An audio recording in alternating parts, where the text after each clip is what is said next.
The college basketball experience summer coaches tour for the North Carolina A&T Aggies Coach Monte Ross edition of the Sports Gambling Podcast Network is brought to you by Underdog Fantasy. Sign up with our promo code TCESGPN to score up to $1,000 bonus in cash.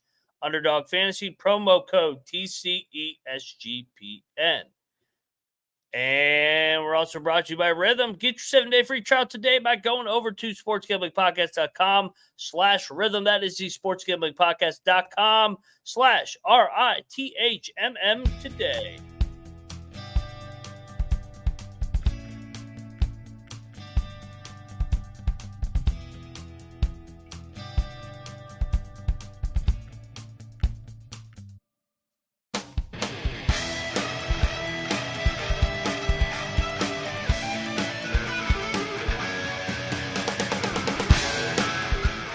And welcome everybody into the college basketball experience summer coaches tour. We head over to North Carolina A&T in the CAA with Coach Ross. Headed into his second year at North Carolina A&T. Reflects back on his first year, and then talks about the vision going forward for that program and trying to build it like he did at Delaware about a decade ago. First up, I am Moneyline Mac, a.k.a. the former video coordinator for Bob Huggins and Frank Martin.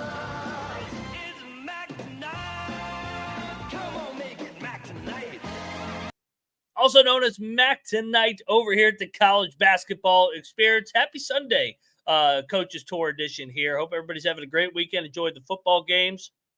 I know I did. College football is here, and can't wait.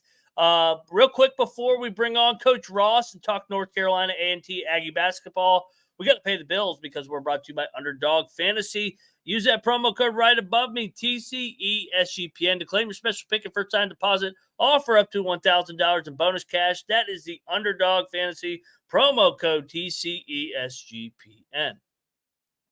And we're also brought to you by Circa Survivor and Circa Millions. Sign up in person at Circa between now and September 7th. The time is running out, or use our proxy to play from anywhere. We have a deal with them. Go to proxy.footballcontest.com to save you $50 off with the promo code SGP and get a free hat today. And we're also brought to you by ourselves. Everything in the merch store, like this great hat, is 10% off with the promo code football. Like I said, get this hat over there. It's over there. Got a bunch of TCE gear as well. College football kicks off this weekend, week 1. So make sure you go check out that channel there all week long. Back over here at the College Basketball Experience. Let's get right into it. Let's bring on Coach Ross of the North Carolina A&T Aggies. And we continue our summer coaches tour on the College Basketball Experience with the head coach of the North Carolina A&T Aggies, Coach Monte Ross. Coach, how are you doing? I'm well, Ryan. Thanks for having me on, man. I appreciate it. I appreciate you making the time. I know you guys are super busy, and November 4th is coming. Fill everybody in what you guys been up to this summer. Just the season ended in March. How did the summer go as we head into the fall? Well, as you know, there used to be a time when the season ended and you had, it evolved. It used to be season ended, the kids got away from you, you got away from them. But now season ends and, you give them like a week off and then you start your postseason workouts. And then it used to be after the postseason workouts, the kids would get ready for the exams and then they would skedaddle and you had some downtime. But now with this portal, it's never ending. So the season ended. We did our spring workouts. Kids went home, but we were still bumping and grinding in terms of getting transfers in and trying to settle things that way. So, it's been busy. We had practice. What we do is we do our second summer session. We have the kids come back. So, you get 8 weeks, but we don't take the whole 8 weeks. For me and our kids, I think that's just too long to have them. So we do about 5.5 weeks with them, doing a lot of team stuff and individual work. And then we let them go home. They're home now, and they'll be back on Sunday. We'll have what we call book pickup on Sunday, and then classes start on Wednesday, and we get right after it. Hard to believe it's already the fall semester, but Coach, we'll talk about your current team. You're number 2 there at North Carolina A&T, but I want to rewind. You grew up. You're a proud native of Philly guy. You played at Winston-Salem. Talk about your playing career and then the different stops you had at Lehigh, Drexel, and St. Joe's. Well, I was very fortunate to play for Big House Games. God rest his soul, who was just a tremendous influence on me in terms of the lessons that he taught when we were at Winston-Salem and the icon that he was. He's in the Hall of Fame and was just a tremendous coach for me when I was there, a resource for me when I left, and can't say enough about how he influenced my decisions that I made along the way, and probably along with a lot of other people, my decision to get into coaching. And I was very fortunate when I got out of Winston-Salem. I started coaching right away, not at Lehigh, but in the Sunny Hill League. And then I was in the Sunny Hill League for a couple months, and then an opportunity came for me at Lehigh that really wouldn't have been afforded to me except for a couple of circumstances. And the biggest circumstance being it was 1993 and the job was paying $5,000 a year. So me being young, fresh, dumb, right out of school, I was the only one that probably could afford to take the job at that price. But I didn't care. I just wanted to try to get my foot in the door. And then from there, I was at Lehigh for a year, and then I was able to move over to Bill Herrian's staff at Drexel. And my 2 years at Drexel coincided with Malik Rose's last 2 years. And Malik Rose was a 14-year pro. I don't even remember how. He probably has 3 or 4 rings. He's with the San Antonio Spurs for a long time. And so, I was there for 2 years. We had tremendous success, went to the tournament. Both of the years I was there, actually beat Memphis in the first round and lost to Syracuse my second year there. And then I was able to leave there and go to St. Joe's. And I was at St. Joe's and working with Phil Martelli for 10 years. And I tell everybody, working with him for 10 years is like 70 years in dog years. You know what I mean?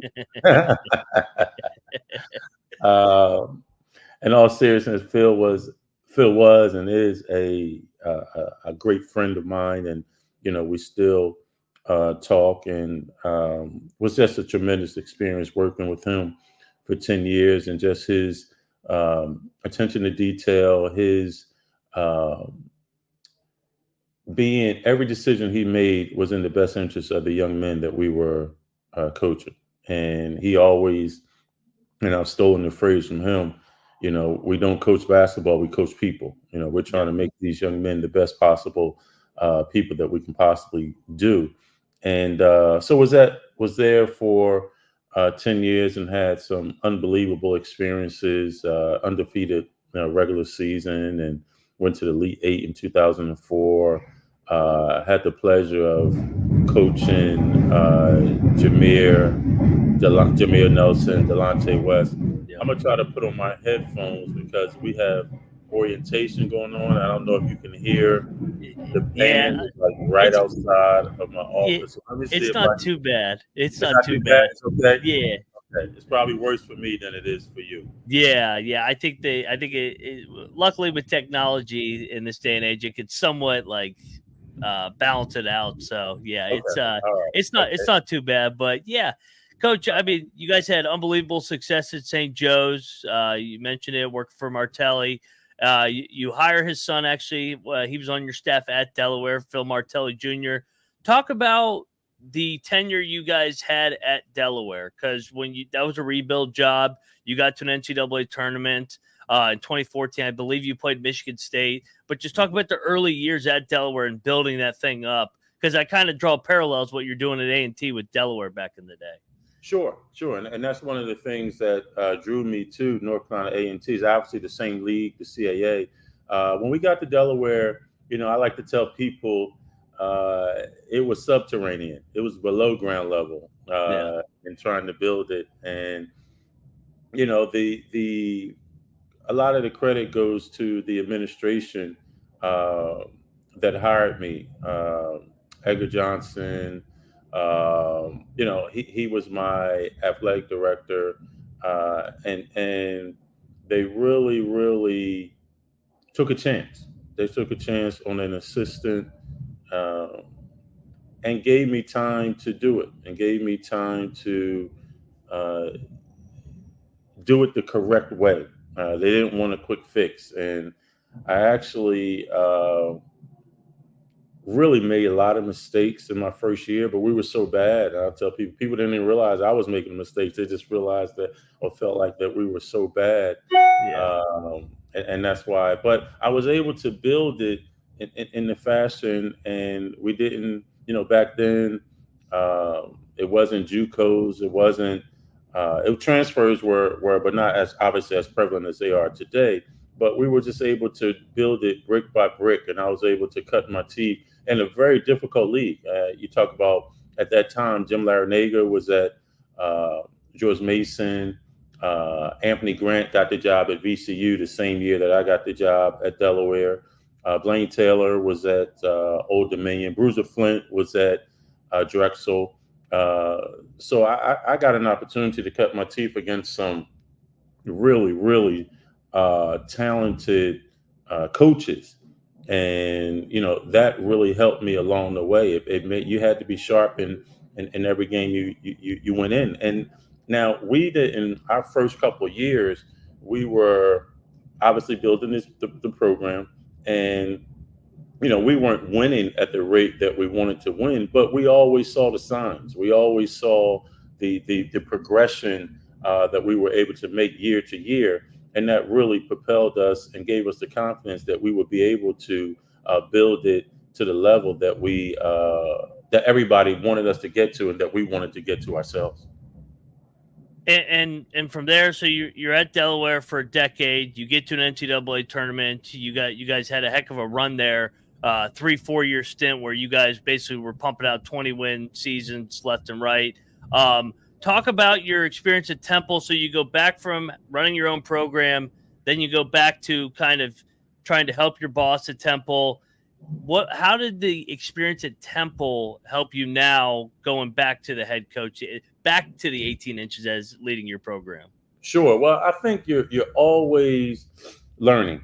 And in this business, once you stop learning, once you turn off your sensories to learning and trying to become better, you become I guess a dinosaur in this business. So I was always into learning and trying to just sharpen my craft and becoming as good as I could possibly be. And when I got to Temple, working with Aaron McKie, who he and I have known each other for 30 years. We grew up together in North Philadelphia. And, just seeing the different ways of doing things. He had a strong, obvious NBA influence. And, he had been, coached by some tremendous coaches, most notably Coach Larry Brown. And, one of the things that I learned working with Aaron and having that NBA mentality is film study. We watched film, obviously, before I got to when I was at Delaware and St. Joe's, my other stops, but we didn't do it as extensive as we did it at Temple. And that was, one of the biggest things that I learned is really, and I always had an affinity for breaking down film and learning the tendencies of the opponents that we were playing and just trying to be better than their tendencies, just trying to stop what they like to do. But again, I think we took it to another level at Temple just with that NBA influence where we watched so much film and watched it from all different angles and outlets and that sort of thing. So that was a tremendous experience for me. And then, had an opportunity. I was, in charge of the defense at Temple, and we were fortunate enough with Houston in our league, who's always one of the top defensive teams in the country. We were always able to have a real life comparison of exactly where we were. And a lot of times we were 1 and 2 in a bunch of categories with Houston. But with that being said, was able to work alongside one of the most intelligent offensive minds that I've ever been around in Chris Clark. Chris Clark was an assistant uh, alongside of me at Temple, and his offensive mind for the game of basketball, along with Aaron, really taught me a lot of intricacies and a lot of times it was influencing the defense to do one thing that you knew they were going to do if you did certain things, and then you countered it with something else. And just a tremendous basketball mind that Chris has, uh, and Jim Finnerty, that we all worked together along with Aaron, and had a tremendous experience at Temple. That's great to hear. And so you come over to A&T last year, and it was a rebuilding job from the start.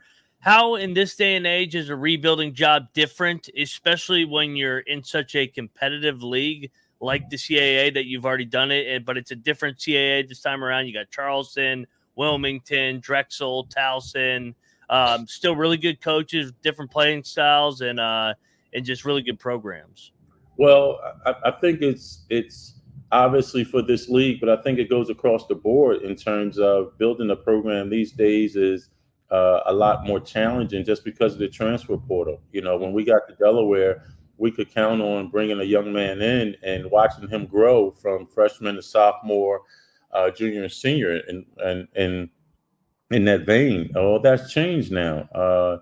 You're very fortunate to be able to retain young people, especially at our level. If you have a young man that shows to be pretty good, he's a hot commodity in terms of bigger programs and bigger schools, Power Five schools looking at him and poaching him, for lack of a better term. So it's much more difficult in this day and age with the transfer portal. And then when you add in NIL, you have to be competitive in that space as well. I think A&T has done a tremendous job. The donors, the alums have done a terrific job in terms of helping us be competitive in that space, because it's so it's a question that's asked early on in the recruiting process, if not so by the players and their parents, by the AAU coach or the high school coach that's helping the young man. It's asked early in that process, and you want to be able to answer it in a way that's going to put you in a position of power, not a position of in a deficit position. And Coach, let me ask you this too: how do you approach scheduling to prepare you for the CAA? Do you guys like to? I know you guys tested yourself out. You got to play so many bye games as well. How do you go about forming your non-con schedule in November and December?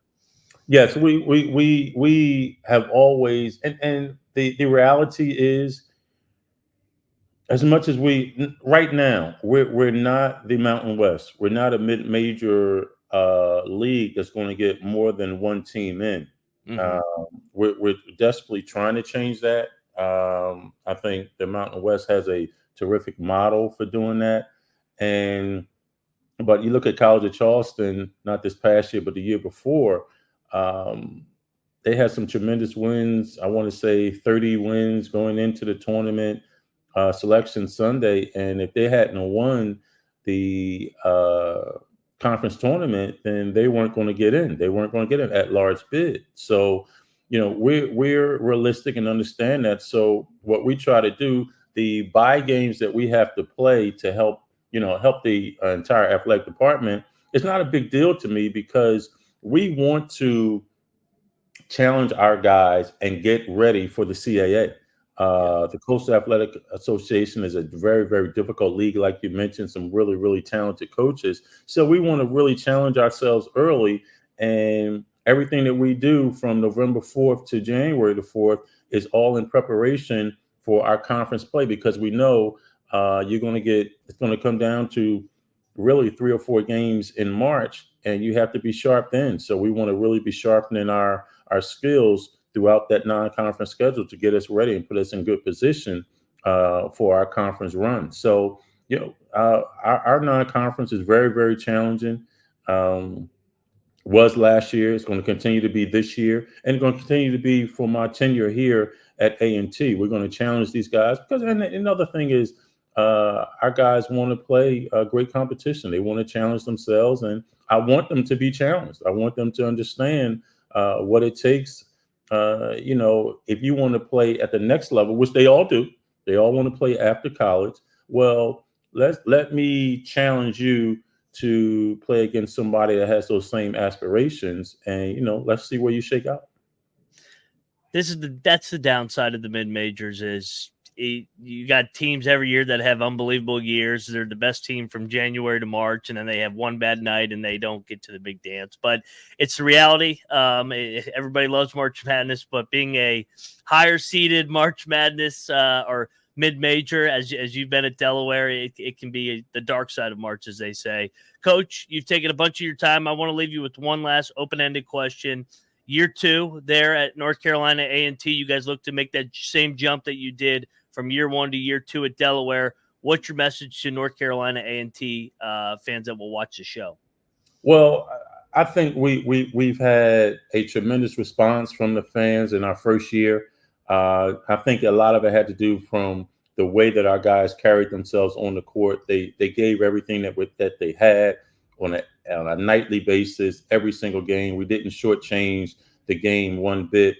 The other thing, they see some potential in our group. We were 4-2 in our first 6 games starting league play, and then our best player, our leading scorer, went down with an injury, and we were never able to get back to that. So we have all those pieces back. So, we're going to put a product out there on the court that's going to be one that we want to make them proud. We want to make them proud to be an Aggie, and we want to make them very, with the team that we have, we're going to play hard. We're going to play the right way. We're going to share the basketball, and we're going to leave everything out there on every single night. So that's something to be proud of. And the Aggie fans were last year, and we're hoping to make that step to make them even more proud this year. Can't wait. Can't wait for the CAA. It'll be here before we know it, November 4th. Coach Ross, thank you for stopping by the College Basketball Experience. Best of luck this season, and definitely look forward to having you back on. Thanks, Ryan. Thanks for having me, man. Appreciate it. Take care. Coach Monte Ross of the North Carolina A&T Aggies. Appreciate him coming on and draw a lot of parallels between his time at Delaware or his first inaugural year there and where he started at North Carolina A&T. He built that brick by brick, which is what he alluded to, and that's what they're trying to do at A&T. A lot of his staff from Delaware is there with him, so I think they got the right guy there to get this program turned around. They transitioned from the MEAC to the CAA, I think, in 2021. So that was a transition, and I think they were feisty middle of the year, and I think that they're going to get better and better as they get older and older. With Coach Ross, he's a proven winner at Delaware, and he rebuilt that program, got them to the dance, and I think he's going to do it at A&T as well. So A&T fans, you guys should be excited. The CAA is right around the corner on the horizon. We're getting closer to the start of the season, November 4th. Real quick, let's pay the bills on the way out because it's a college experience. We're brought to you by Rhythm. You want to build your models. College football season's here. Build your model over there at Rhythm. Claim your 7-day free trial today by going over to sportsgamblingpodcast.com/rhythm. That is the sportsgamblingpodcast.com/RITHMM. And we're also brought to you by Game Time. A&T, I saw you guys were on the schedule for college football. I forget where you're at. Are you guys at Duke or you're at Wake Forest for week 1 of college football? Either way, wherever you're playing week 1 and you want to get to the game, make sure you do so and get your tickets over at Game Time. Absolute best. They show you exactly where you're sitting. Last-minute tickets, lowest price guaranteed. Terms apply. Again, create an account, redeem code CFBX for $20 off. Download the Game Time app. Last minute tickets, lowest price guaranteed. All right, we are back over here at the college basketball experience. This is bothering me. They're at Wake Forest, so I knew I saw North Carolina A&T when I was looking at the Week 1 college football schedule. Thursday night they'll be in Winston-Salem. So yeah, go use our redeem code or our promo code CFBX for Game Time to get tickets over there. Go check out the FCS experience. Colby and those guys break it down. North Carolina A&T football. The summer coaches tour continues tomorrow. It continues all summer into the fall. We are approaching 2 months from the college basketball start of the season. Want to thank Coach Ross and the North Carolina A&T program for taking the time to come on the show. Can't wait for the CAA this year. The tour will continue this week. Tomorrow, we have Mike Jones of Old Dominion coming on. We also got later in the week Scott Nagy of Southern Illinois, Ryan Ritter of Mercer, and Billy Taylor of Elon, and many more. Appreciate you guys' help and promotion of this series that we started this summer. Like, subscribe, tell a friend. Help us help you. Really helps with the channel going forward as we continue to build the college experience as your premier college basketball place to go for news and information and place to just have fun. So appreciate you guys. We'll be back tomorrow over here at the College Basketball Experience. That's all I got. This has been another edition of